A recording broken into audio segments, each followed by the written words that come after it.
Buenos días. Para la lección 4 vamos a conocer lo que es la diversidad cultural. Esto quiere decir los temas que abarca interculturalidad, aculturación, transculturación y multiculturalidad. En las anteriores lecciones hemos visto que el ser humano tiene la necesidad de socializar con otras personas y que estas personas a su vez poseen estilos de vida que pueden ser semejantes o totalmente diferentes. Pues bien, en esta lección estudiaremos diversos conceptos como diversidad cultural, interculturalidad, aculturación, transculturación, multiculturalidad, con la finalidad de reconocer que en la sociedad existen diferentes culturas, mismas que de alguna forma u otra tienden a transformar y enriquecer el entorno en el que nos desarrollamos. Entonces, primeramente, ¿qué es una cultura? Bueno, la cultura se define de una forma muy general como el espacio geográfico simbólico donde se comparten valores, creencias, representaciones del mundo y la puesta en marcha de prácticas concretas y sus relaciones materiales como el arte o las manifestaciones humanas. Entonces podemos entender que la cultura es un conjunto de ideas, tradiciones y costumbres que se tiene en cada pueblo, en cada sociedad del mundo. Entonces, primeramente tenemos que observar esta imagen. De esta imagen podemos intuir que la imagen representa a la cultura mexicana simplemente porque vemos la comida, estamos viendo tacos, estamos viendo que están tomando, parece como tequila, están cantando mariachi, aquí atrás vemos una cruz, una iglesia. Y precisamente todos estos son elementos que se comparten en un determinado espacio, los que definen a una cultura. Entonces, ¿qué es la diversidad cultural? Esto se refiere a las distintas creencias y representaciones sobre el mundo que orientan las formas de actuar y las relaciones entre culturas diferentes.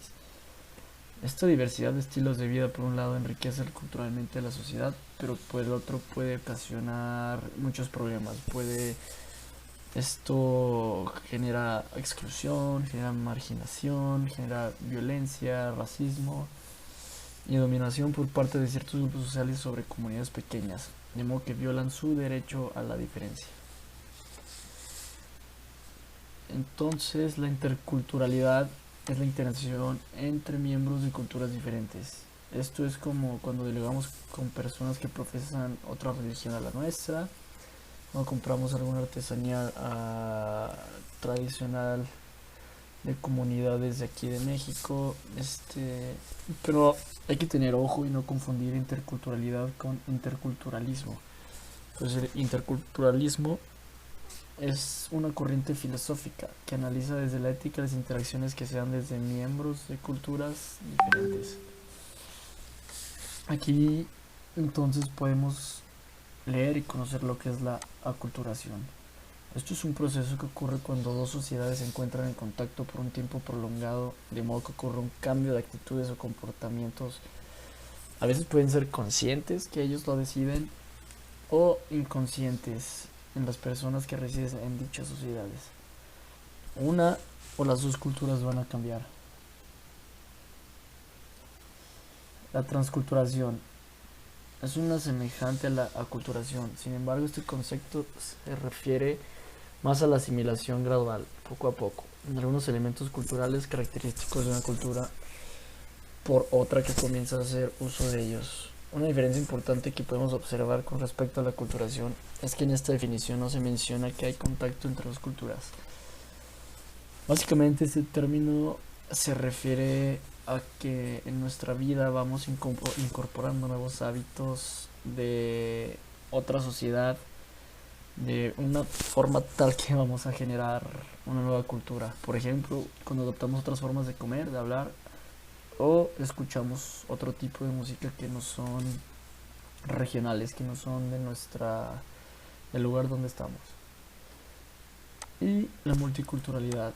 Este concepto es más sencillo, ya que la propia palabra lo dice, se refiere a reconocer que hay muchísimas culturas que nos rodean por todo el mundo, incluso muchas veces adentro de una misma ciudad.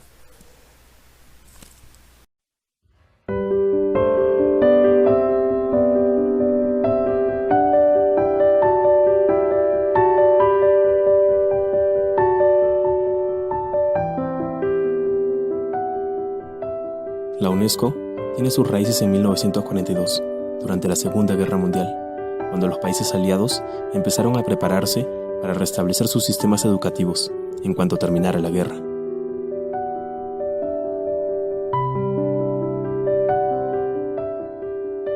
Pero muchos más países se vieron interesados en los objetivos de la UNESCO, logrando reunir 45 países en su primera conferencia mundial, de los cuales 37 decidieron pertenecer, y así dar inicio a la UNESCO.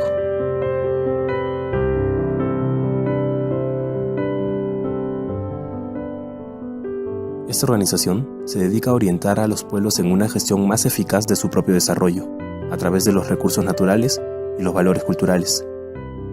Tiene vocación pacifista, y entre varias cosas, se orienta muy particularmente a apoyar la alfabetización.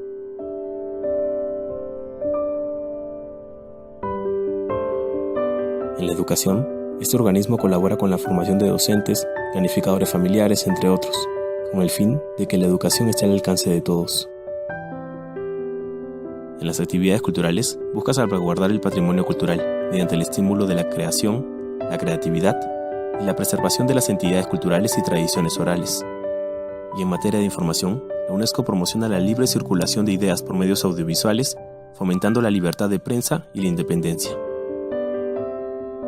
En resumen, la UNESCO tiene la finalidad de modernizar y hacer progresar a las naciones del mundo, sin que por ello se pierda la identidad y la diversidad cultural. Pero, ¿qué es la diversidad cultural? Desde el momento en que nacemos somos parte de alguna cultura, aunque en ese momento no somos totalmente conscientes de ello. Mientras vamos creciendo, adaptamos diferentes características y comportamientos de nuestra cultura, pudiendo diferenciar fácilmente una cultura de otra por su dialecto. Pero países como el nuestro tienen una increíble variedad de culturas, lo cual representa una gran ventaja ante otros países que muchas veces no sabemos aprovechar. Y es que el ser humano tiende a rechazar todo aquello que es diferente a él, cayendo muchas veces en la discriminación, sin entender que muy probablemente está discriminando la cultura de sus antepasados, que por consiguiente es su propia cultura. Pero, ¿qué de beneficioso hay en ser un país con una alta diversidad cultural? Pues la diversidad cultural amplía las alternativas. Gracias a esto, el peruano es altamente creativo. Alimenta diversas capacidades. Tal vez por eso digan que el peruano sabe hacer de todo un poco. Promueve valores humanos y cosmovisiones, permitiendo que la sabiduría del pasado nos prepare para el futuro. La diversidad cultural puede impulsar el desarrollo sostenible de los individuos, comunidades y países. Por lo tanto, para poder crecer como país, debemos practicar el respeto, la protección y la conservación de la diversidad del Perú, ahora y en el futuro.